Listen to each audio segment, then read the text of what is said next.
আসসালামু আলাইকুম। আফরিনস কুকিংয়ে আপনাদের সবাইকে ঈদুল ফিতরের শুভেচ্ছা জানিয়ে আরও একটি মিষ্টান্নর ভিডিও আপনাদের মাঝে শেয়ার করতে যাচ্ছি, যা বাঙালিদের ঘরে ঘরে ঈদের সময় রান্না করা হয়ে থাকে। তো আমি এই মিষ্টান্নটা তৈরি করতে গিয়ে প্রথমে আমি 1 লিটার দুধকে চাল দিয়ে নিচ্ছি।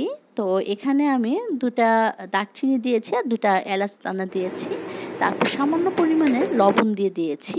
আর এখানে গরুর দুধটাকে জাল দিতে দিতে এটা আরও ঘন করতে এবং আরও মজাদার করতে আমি এখানে প্রায় 5 টেবিল চামচের মতো গুঁড়ো দুধ দিয়ে দিয়েছি। তো এগুলোকে দিয়ে আমি আরেকটু নেড়ে চেড়ে দিচ্ছি ভালো করে। এবার আমি এখানে আরও 6 টেবিল চামচের মতো চিনি দিয়ে দিচ্ছি। তো সব কিছুকে আমি ভালো করে আরেকটু নেড়ে চেড়ে জাল দিয়ে নিচ্ছি। হ্যাঁ ভিউয়ার্স, বুঝতেই পারছেন আসলে আমি দুধ লাচ্ছা সেমাইটা এখানে আমি রান্না করতে যাচ্ছি। তো এটা যখন রান্না করছিলাম তখন আমি আসলে আপনাদের মাঝে এই ভিডিওটি শেয়ার করে দিলাম।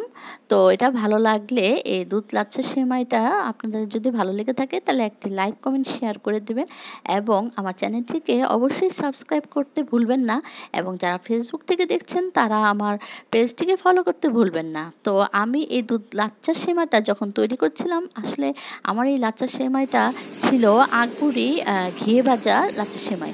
এখানে ঘিয়ে ভাজার কারণে আমি আর এটাকে ভেজে নিইনি, এটা ভাজাই থাকে আর গুঁড়ো গুঁড়ো টাইপের থাকে। তো এটা আসলে পুরোটাই আমি নিয়েছি প্রায় 300 গ্রামে। আর এখানে আমি দুধটাকে জাল দিয়ে কিছুক্ষণ ঠান্ডা করে রেখেছিলাম। তো খুব বেশি একটা ঠান্ডা করব না, কারণ যেহেতু সেমাইটা এখানে ঘিয়ে ভাজা তাই আমি এটাকে গরম অবস্থাতেই আমি দুধের মধ্যে দিয়ে দিচ্ছি। তো একটা বড় বাটিতে আমি এই সেমাইগুলো ঢেলে তারপর এই দুধগুলো আসলে দিয়ে দিয়েছি।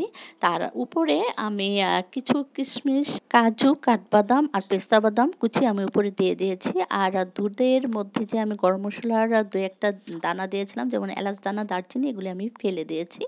তো এখন এই তো হয়ে গেল লাস্টে আমার দুধ লাচ্ছা সেমাই। তো ভিউয়ার্স, এই রেসিপিটি যদি ভালো লেগে থাকে তাহলে অবশ্যই লাইক কমেন্ট শেয়ার করতে ভুলবেন না।